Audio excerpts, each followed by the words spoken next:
Starting now with the talk about Japan going from an isolated East Asian island nation that literally worked to keep all outsiders, especially Europeans, out of their country. You guys might remember back in the day in AP World, we talked about like Portuguese explorers making their way to Japan in the late 1400s. Those guys would all be booted out by the 1600s, by the early 1600s.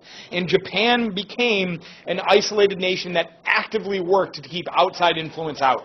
So we're going from that Japan to a Japan in the early 20th century that'll be defeating Western nations in wars, right? They defeat Russia in a war. And then by the 1930s, Japan dominating China and Japan eventually attacking the United States. So how do we get from point A to point B? So we're going to start with talking about how Japan is going to use these dual ideas of militarism and nationalism that will springboard their power or their status as a rising global power. All right? Militarism and nationalism. These are words that you probably threw around last year talking about the rise of World War I. Can somebody give me a definition of militarism that feels good to you? Yes, Samara. Go ahead. I think militarism is where the mood of the nation is almost dependent on their military. The mood of the nation is maybe dependent or shaped by their military. Absolutely. Yes. Aren't they just heavily worried about military and increasing that military? Very good. A lot of focus on the military, the size of the military, the stature of their military. Yes. Their foreign policy is based off of having a strong military and using that as a Very. tactic. Foreign policy based on their military and using their military to expand foreign influence. Absolutely. All of these things work out. And then nationalism. Nationalism. Where are we at with our understanding of a country that is nationalistic? Yeah. Pride in your own nation. Very good. Looking out for the best interest of your own nation. Now, that being... Yes, ma'am. Oh, I was just going to say that leaders of nationalistic countries often seek unity within the people they want everyone. Okay, having all the people standing together and maybe your flag as a national symbol, everybody rallying behind that, yeah. And these sound like things that we watch NFL games and we sing the national anthem at the beginning of a game and we are all proud to be Americans and we're patriotic. These sound like things that we still do to this day, right? We're nationalistic to some respect. When we talk about nationalism as a factor in the growth of Japanese power, or later in the growth of German power or Italian power, we're also talking about not only do we love our country and we want what's best for our country, because I think everybody wants that, but you see your country as superior to those around you. I think that's an important component to nationalistic ideology. You not only love your country, you not only want what's best for your country, but what's best for your country might come at the expense of other nations. Everybody cool with that? And that's where we start to get nationalism having a little bit of a negative connotation. Like if you benefit at others' expenses, we can see how that can cause problems on a world scene. So for Japan, nationalism and militarism are going to drive their foreign policy up through the 1930s and ultimately get us into the Second World War. Japan wants to be a Western-style power in East Asia. Japan wants to be a Western-style power in East Asia. When I say Western-style power, we're talking about the United States, but even more importantly in the 19th century, we're talking about Western European powers. Greatest empire on the planet in the 19th century is Great Britain. You've got a rising German power in the late 19th century. Right? These are the most powerful militaries on the planet. They're the most powerful navies on the planet. They've got the most powerful economies on the planet. They've got the most innovation on the planet. These are the Western-style powers. And what are they beginning to do by the 19th century? What are these powerful Western nations doing in the 19th century to the rest of the world? Yes, ma'am? They're colonizing. They're imperializing the globe, right? Now, we talked in AP World a couple of years ago how that really all started back in the 1400s. Just mentioned Portugal going to Japan in the 1400s. And absolutely true that some parts of the world were taken over outright by European powers starting in the 1400s and into the 15 and 1600s. But much of the world couldn't be conquered by Europe in the 14, 15, 16, even the 1700s. Africa, too big, too difficult to get inland and up the African rivers. Too much population in Africa that wasn't dying of European diseases like many in the Americas were. Asia, you've got classical empires that date back to 3,000 years before the 19th century that European powers could not take over, right? But by the 19th century, things began to change. What kinds of developments in the 19th century are going to allow Europeans to get inland on those rivers in Africa or to dominate classic empires like the Chinese or in India? Yes? Okay. Very good. Changes in weaponry. We've got stronger cannons. We've got repeating rifles. Absolutely. So few soldiers can placate hundreds or thousands of enemies. Yes? Steamships. Very good. The development of the steam engine and putting those on boats are going to allow rivers that formerly could not be crossed. They were just too strong. Now, westernized steam engines can push those boats along. And so with this, and also we're going to learn how to solve the malaria issue. This is AP World as well, but we figure out that quinine, a little medicine from a plant, can be a anti-malarial drug. And so we won't die from these tropical diseases like we formerly had.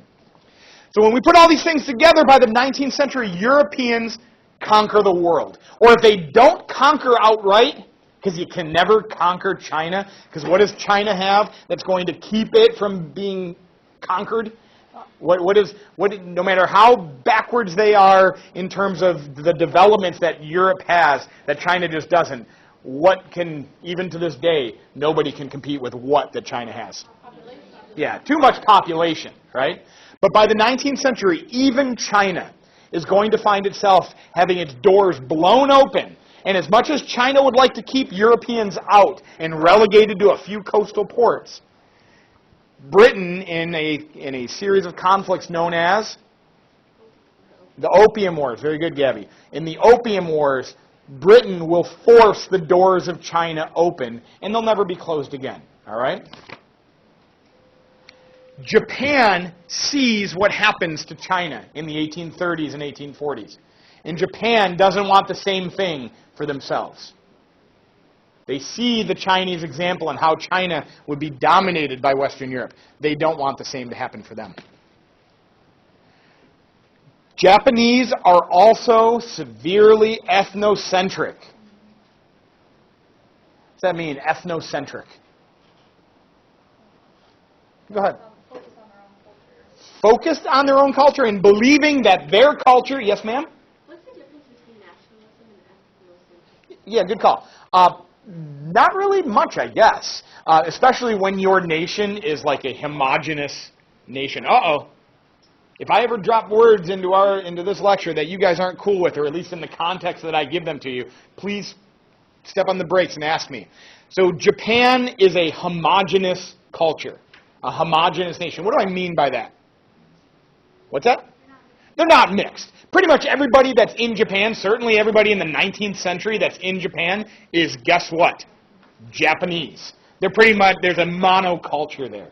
So when you have a nation that's made up of like one people, we could say the nationalism and the ethnocentrism is all tied together. So the Japanese are ethnocentric. They believe that their culture and their people, their race, is superior to those around them.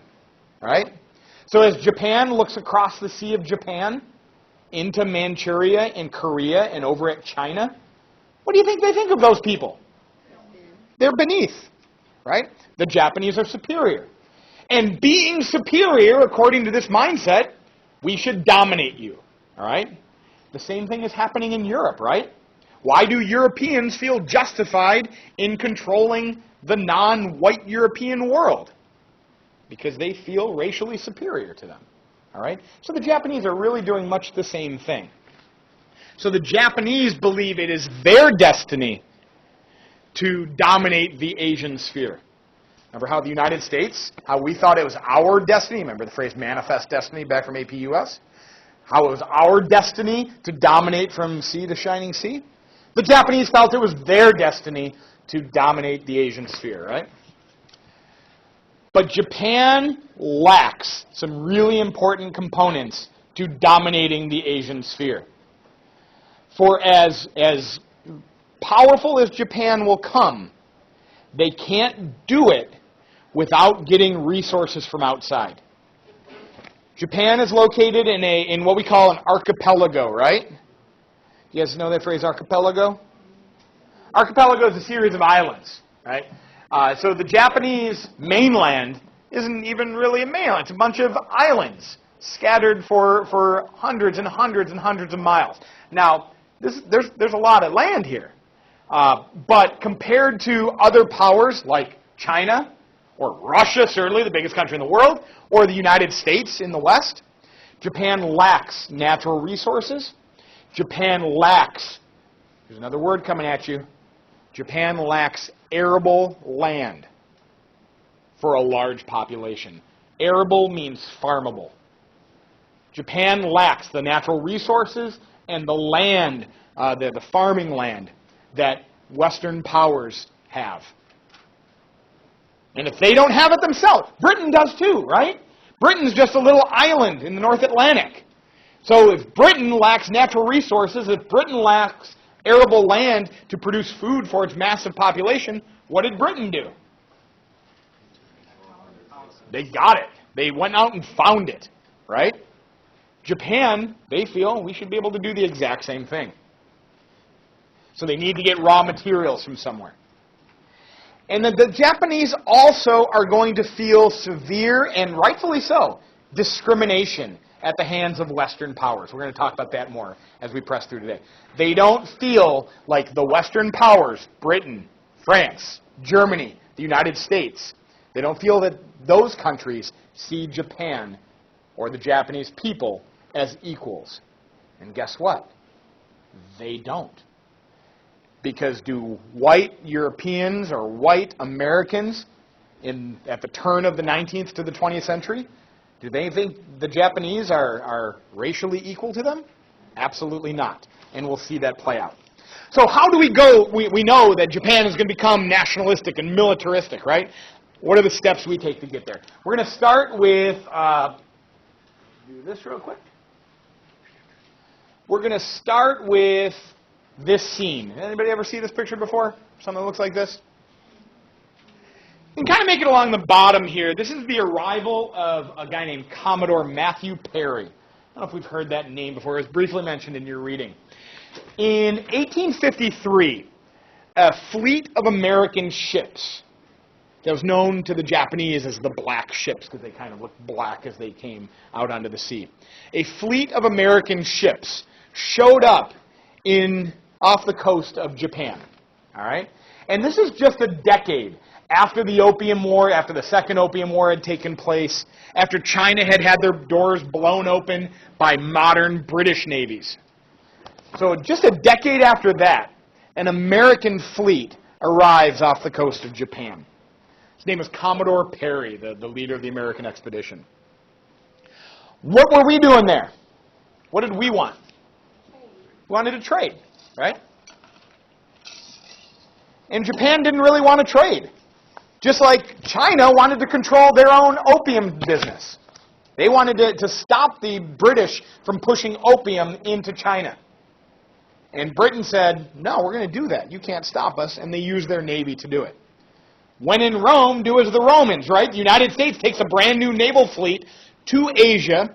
We go to Japan, And we say, hey, Japan, you should trade with us. With the threat being, if Japan says no, what will we do? We'll open fire, and we'll force it upon them. But Japan saw the example of China, right? Japan saw China try to resist outsiders. And when they couldn't resist the outsiders, what did the outsiders do? Defeated them in war, forced it open, and forced China to sign a series of what are called unequal treaties that benefited the white European powers at the expense of the Chinese. The Japanese wanted to avoid that. But in the immediate, they couldn't. So rather than having their cities destroyed, or their coastal cities at least, destroyed by an American navy that Japan couldn't compete with, they let the Americans in. And they would sign a treaty. And that treaty would be called the Treaty of Kanagawa. I'm going to write it down for you here.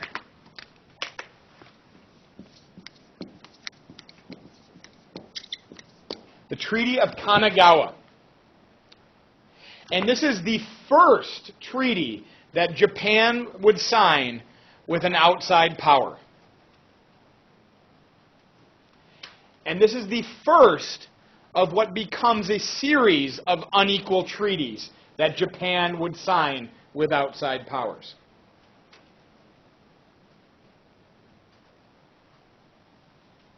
Japan could not set tariffs on imported goods at a level. You guys know what a tariff is? It's just a tax on imported goods. It's what countries sometimes do to try to protect their own industries. If outsiders want to sell stuff, we'll put a big tax on it. So we protect what we make inside our own country, right? Japan wasn't allowed to do that because of our unequal treaties with them. We would grant what was called extraterritoriality to American citizens in Japan. Which means this: if you're an American citizen in Japan and you break a law in Japan, what happens to you? Nah, not necessarily. The embassy might help you out. But if you break a Japanese law, you have to follow Japanese rules, right? You might go before a Japanese court. They can punish you there. Absolutely. Famous story back when I was in high school, a guy in Singapore, a teenager in Singapore, got himself into some trouble. It was like spat gum out or something like that and littered a little bit. And the Singapore courts ruled that he needed to be caned. Singapore is one of like the neatest and tidiest and most oppressive places in Asia. They're very clean because there are really harsh punishments if you step out of line. So this American kid was going to get caned, which means he had to like drop his drawers and he was going to get whacked with a rattan cane in his backside. And guess what? People don't like that happening. Well, yeah, it happened to them. But people don't like having that happen, so they don't spit their gum out on the concrete, right? In America, you don't get caned. So there's gum all over our concrete. That's how it works. So today, if you are a foreigner in a foreign land and break their laws, you are held accountable to their laws. That's how it works. But under these unequal treaties, we granted American citizens, and we forced Japan to follow this, what's called extraterritoriality. If they're in Japan and they're American, we will deal with them. They can be seen by American courts in Japan. They don't have to necessarily follow Japanese rules and laws. Can you imagine how that would make the Japanese people feel? Pretty resentful against these Americans who are playing by a different set of rules. This is, like I said, going to be the first of a number of unequal treaties that the Japanese will be forced to sign. This will breed resentment in Japan against these outsiders. Now, Japan had long been isolated, but many Japanese will be frustrated that their leaders are giving in to American demands like this. Yes? Kanagawa? That was like the first of these. That like opened the door. That was the first treaty that allowed the Americans to enter into Japanese trade. And then following that, there would be a series of treaties, more with the United States and others with other countries, that would add on all of these other unequal aspects. This one's the one to know because it's the first in The first that starts all the rest. I don't know the rest. You don't need to know the rest. All right. So Japan is resentful. Many Japanese are like, what? We're giving up everything to the Americans. This stinks. And in 1868, some had become so frustrated with their ruling elite, the old shogun class. You might remember that word from AP World. They had become so frustrated with their ruling elite that they toppled their government. They toppled their government and brought back the authority in the emperor in Japan. This is an event in Japanese history known as the Meiji Restoration. You guys are all getting a little blast from the past from AP World. You remember this. The Meiji Restoration. Called the Meiji Restoration because the emperor, Meiji, was restored to power. Now, he had always been there, but he was kind of relegated to second-class status behind the ruling shoguns. With the Meiji Restoration, the emperor now goes front and center again. Cool, This is going to usher in a period of modernization of Japan, westernization of Japan, to try to rewrite some of those unequal treaties that have been created. And Japan will base their reform on Western models, on Western examples. It would be said in Japan, don't write this down, just hear it, that knowledge shall be sought throughout the world so as to strengthen the foundation of imperial rule. This is an if you can't beat them, join them philosophy. The Chinese tried to keep the Westerners out. They failed. They were dominated by Western powers. Japan couldn't keep the Westerners out. They had to let them in. But they recognized the only way to beat the Western powers is to become the Western powers. Everyone cool with that? All right. Excellent, excellent, excellent. So they were going to go out around the world and learn from the rest of the world on how to be a modern Western power. And they would go wherever they had to go to learn about it. Whoever is doing whatever aspect of modern society the best, that's who we're going to emulate. So a modern Western society needs a modern economy.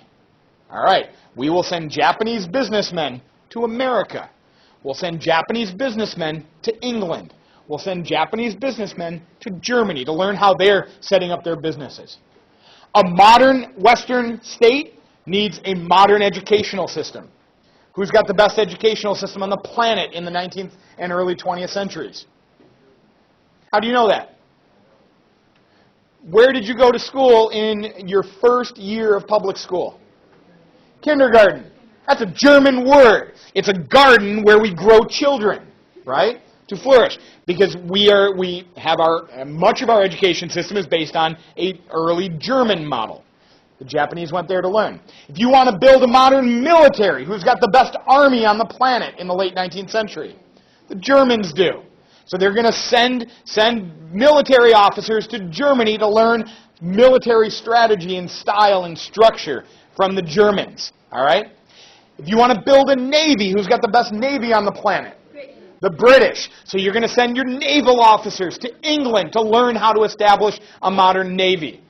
The Japanese are going to copy what the rest of the world does. All right? And they take it back to Japan, and they implement it, and they end up matching, or in some cases surpassing, what the rest of the world is doing. In 1889, Japan develops a constitution. What is a constitution? A set of laws. That's it.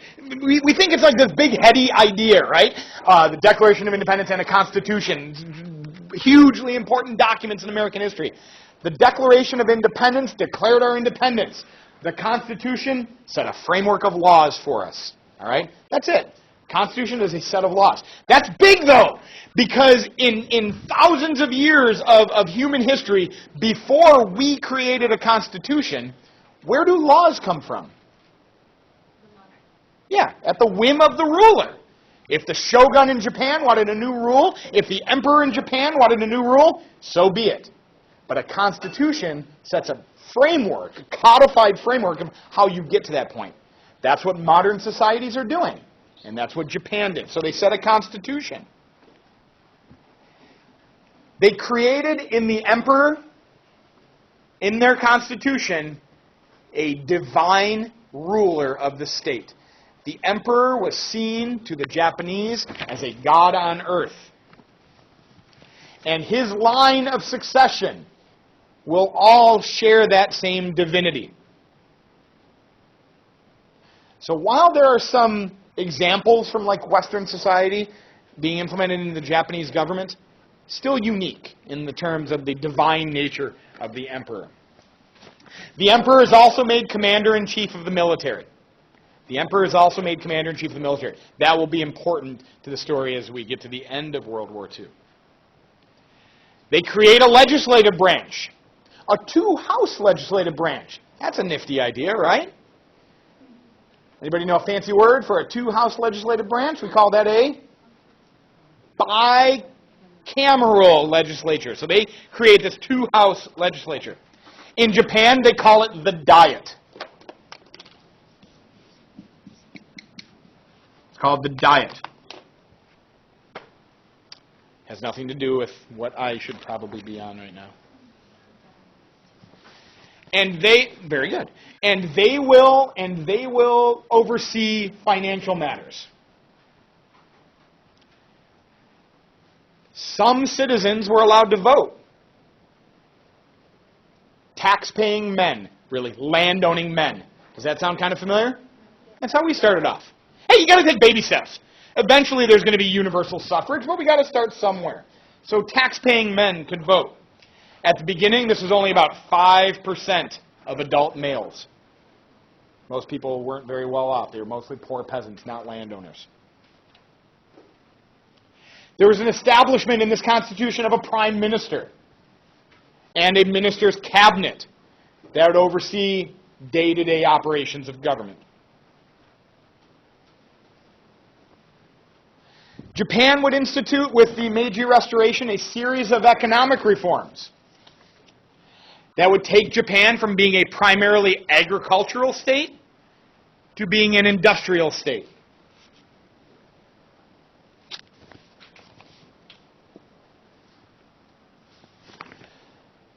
But one thing Japan is still concerned about was to build an industrial state, to build these factories, to build a modern economy, you need investments, right? And a lot of times those investments would come from outside. American investors, European investors, putting money into Japan. But Japan didn't want more domination by the West. They wanted to do it on their own. So if you can't get resources, or if you don't want to get resources from wealthy Europeans or Americans, where are you going to get them? The weaker nations. Yeah, this gets back to that imperial notion. Japan doesn't want to just borrow from the West and owe the West. They want to go out and get it on their own, right?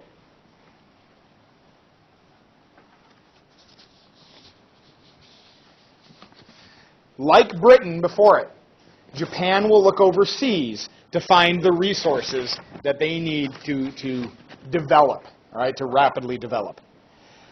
But what must you have if you're Japan and you know you need to go overseas to find resources to develop? Very good. You need a military, you need a strong navy. Japan is an island nation, so you've got to develop a modern navy to overreach the Sea of Japan next door to you, right? And build up your army to conquer territory. So they've got to start building a modern military. We'll talk more about the military in a second. Japan is going to usher in those educational reforms, much of which they learned from the Germans. These little Japanese kids in a Japanese school, and that school kind of looks like what? Just like your school, right? We don't look all that different. Some boring dude up at the front talking while these kids are forced to listen and pay attention, right? Probably take notes. So Japan is going to institute a system of universal education. When we say universal, it means everybody gets it. Boys and girls will both be educated in Japan. The government will run it all. The centralized government will run it all. The government will order the textbooks. The government will create the curriculum. And themes will be taught throughout Japanese schooling, like loyalty to the emperor, like selfless patriotism. The state is more important than you as an individual. And if the state needs you, you should be willing to give of yourself. Duty to family, duty to your country. These themes will be ever present throughout Japanese education. And they'll be closely tied to this new and modern Japanese military. Look at this old photograph of some Japanese military officers. They kind of look like what? Western military officers. We're not looking at a picture that looks like a bunch of old samurai warriors, right? No, they're in modern Western military stylings. They could look like German officers. They could look like American officers with their shiny brass buttons and so on. So the military will be modeled off of Western resources, right? But their leaders will be honored in Japanese culture in much the same way that the old samurai warriors were previously honored in Japanese culture. So the new generals will just take the place of the old samurais and shoguns, all right, and how they'll be honored and respected in Japan. The military will grow to massive strength in the Japanese state. By 1913, nearly 1/2 of the national Japanese expenditures on everything, the government expenditures, will be directed towards the military. Half the budget of Japan will go towards its military. Some have said you don't pick up a hammer unless you are going to hit a nail, right? You don't build a military like this and spend half of your national budget on it unless you intend to use it. Okay? With that, we will pause.